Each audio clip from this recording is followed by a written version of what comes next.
Our next speaker this morning is Liane Davey, who graduated from the IO program with a PhD in 1999. She's also going to go low tech, so I won't get the presentation screen up. I'll just bring her up to talk about careers and currencies, how to use what you've got to buy what you want. Please help me welcome Liane.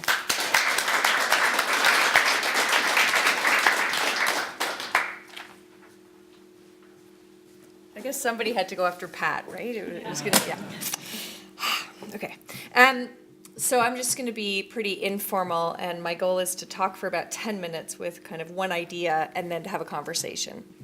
So if I place myself on the Waterloo timeline that Pat has now laid out, I started here, I was 21, and it was 1993.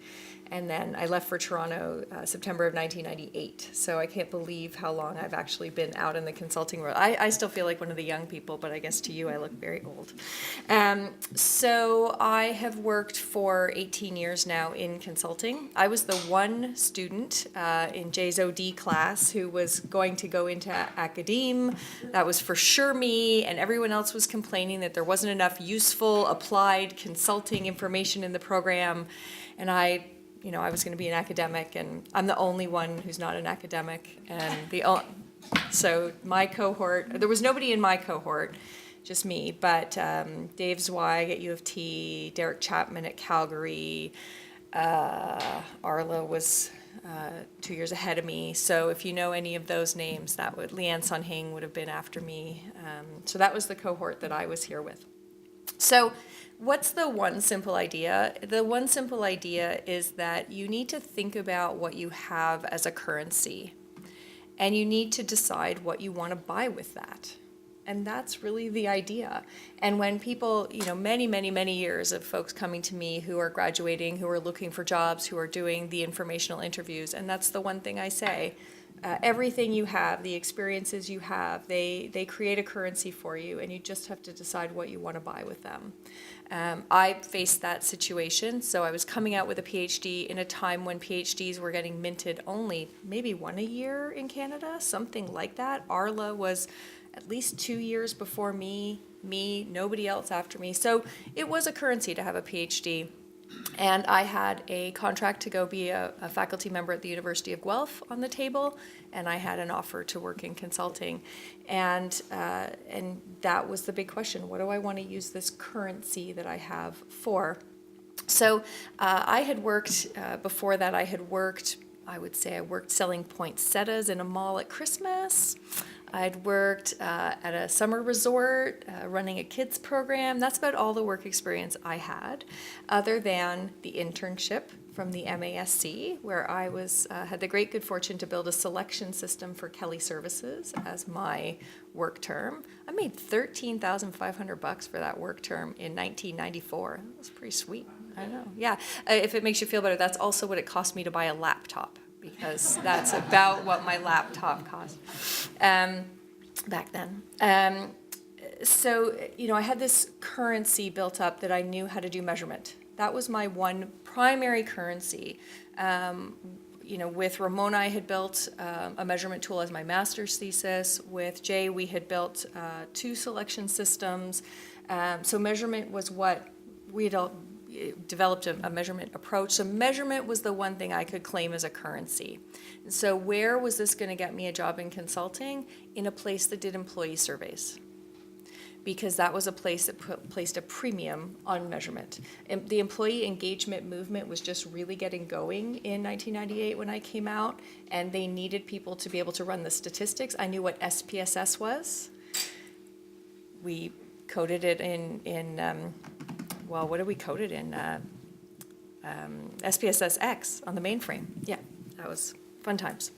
So knowing how to use that got me this interview with this company. What did I want to buy with it? I was interested in working with executives. I was 26 years old and a 26-year-old female, but my measurement currency bought me a path into the boardroom. So I was 4 months into my very first job at 26 when I first presented to an executive team of a multi-billion-dollar corporation. 4 months. And it worked beautifully, and grew over time built some currency there. And then I decided about 6 years into my career, what I really wanted to do was actually work on business strategy. I didn't want to work on measurement anymore, but this measurement piece was of interest to Knightsbridge, which is where I went next, and use that currency to buy myself access to do business strategy work. So this idea about thinking about what are the currencies you have and to whom are they valuable. So here at Waterloo, my measurement skills weren't impressive. But as soon as I took them out into the world, into HR consulting firms, they were rare and they were sophisticated, and it was a currency for me. And if you saw the bios, you'll know that in October I cashed in all the chips that I've gained over the 18 years and started my own firm, which takes a lot of currency of every kind. But so that's the idea. Now, if I ask how to apply it, how would you apply it? If I were you, how would you apply it? You guys have currencies that I don't have. I don't have access to academic journal articles. One article cost me $25. So I don't read up. I'm not current. I'm writing all the time. I write articles, I write blogs, I write books, I do all that without access to the latest research, which you have, which you see for your classes, which you're exposed to, which comes easily and naturally for you. So if anybody phones me and wants access to me and whatever, you have a great currency. Tell me what's interesting. What haven't I seen? Right? What's exciting? What would make a great blog topic? I have to come up with 3 blog topics a week. Somebody who can inspire me with, did you see this new study that shows this? It's a great currency. You have currency. You really do. You have amazing things that you don't think of that way. And if you can start to think about them that way, you'll find that it's amazing, the places you can buy yourself entry to. So it's a simple idea. I want to leave it at that. I would love questions. You can ask me a question about anything, not just that, but anything that's fair game. So my background, consulting, I've written 2 books, I write blogs, all that kind of stuff. Any questions, fair game. But what's of interest? How can I be helpful? What questions do we have? This is where we have to wait them out. Mm-hmm. Okay. Hey, Ron. Hi, Liane. Hello. Thank you very much. You were my very first informational. Yeah, I know. It's so funny. Someone said, when do you know Rod? I'm like, yeah, informational interview. Yeah, yeah. Simple question. Where do you come up with 3 ideas a week for blogs, topics, or books? Yeah. That's a lot. It's a lot. It is a lot. So I still spend a couple days a week in front of executive teams. So I facilitate sessions, and my clients will laugh at me all the time because I'll be in the middle of a session, someone will say something, I'll grab a napkin and write an idea down on the napkin, and then, I write my blogs at 6 o'clock on Saturday mornings, because that's when it fits in my life, and on Saturday mornings, you'll see me digging through my purse looking for, napkins, please tell me I wrote something good down today. So that's the primary place. I finish a session, and I think about what was hard for them today. What was the one thing I said today that caused everybody to go, oh. And how do I say that now to thousands of people instead of to the 10 that were in the room in front of me? So it's very real. Very rarely I will see Harvard Business Review has really useful. They used to have a great feature that was a daily email about a new piece of research. Every day Harvard would send it out, and they've killed it, which is really unfortunate. That would sometimes stimulate me, but the vast majority of blog ideas come from just what did I see this week? What are people struggling with? And now my website has a Dear Liane kind of thing that people can write in. So now now that it's big enough, people are writing in with their questions. But yeah, cool. The number one currency you have if you want something from me is give me blog ideas, because that is my number one pain point every week. What am I going to write about now? Yeah, it's huge. Great question. Thank you. Other questions? Do you have one, Katrina? I don't. You do or you don't? I don't. I'm just Oh. Making eye contact is something I guess. Making eye contact is good. It's good. But it's really funny because even with executives, when you kind of leave it open to a question and you wait, they all do the same. They drop their eye contact. So I just always now say, I'll wait you out. It's okay. It's fine. I can wait longer than you can. I'm a professional at this. So, yeah, Pat. Do you think a 26-year-old, Yeah. 26-year-old could still get into consulting today? Yes. So I have to tell you, the best person that I've worked with in 18 years in consulting was a Waterloo MASC student who turned 27 last week, a year into her run at Knightsbridge. Sarah Skivington, for those of you who know her. She's a rock star. And that's because she has currencies. Her currency right now, and what the role she played for me while I was still at Knightsbridge, is she is a project manager extraordinaire.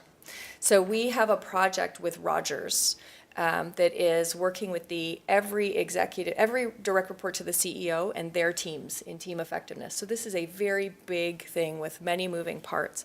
And she dove in and she took control of all of it. She would do things like, I know you have this next week. Here, I've done a draft of your slides. Is this right? The day-to-day interactions with the client, everything. And so what that buys her, so her currency is project management. She's exceptional at it. But what it buys her is she comes with me in the room. So she hears all of the conversations. And then what we did at Knightsbridge, we would always say, okay, you facilitate the icebreaker today. So I don't care if you're 26 years old. What icebreaker do you want to do? And you're going to facilitate it. So it's absolutely, absolutely legitimate to say that a 26-year-old can come out, but you don't come out and lead an executive team session. And I have had people who kind of think within 6 months that should be what they're doing. But again, the way I got into it was at 26, going in to present an employee survey to an executive team, I didn't lead the presentation. That was clearly not me. But anytime there was a question about the qualitative data, I was the one who had read 700 pages of the comments, and the senior person would defer to me. And she would say, you know what, Liane's the one who understands this, she knows this, or Liane understands the statistics. And she would look to me, her confidence in me instilled confidence from them. And, I was already contributing. So absolutely, I fully believe that you can add huge value and earn your way in consulting at that stage. Just, think about what you have a currency. And for Sarah, she bought her way into very, very, very senior meetings where very juicy stuff was going down. And she bought it with that incredible organization and ability to be proactive. Did she know she had that currency? It's a great question. I don't think she did. I met her at a networking cocktail party, and I knew within 15 minutes. And I said, I'm going to introduce you to my head of HR. So I'm not sure she knew. She's a humble person. But what she's done extremely well is settle in very quickly and figure out how she adds value and be completely comfortable with that being her role for the time and not questioning it. If she's adding value, she's happy. So I think that's a great lesson. Add value for the people who you work with.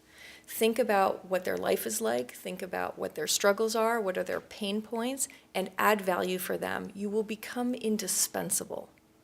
You will absolutely become indispensable. Yeah, there's huge opportunity for that.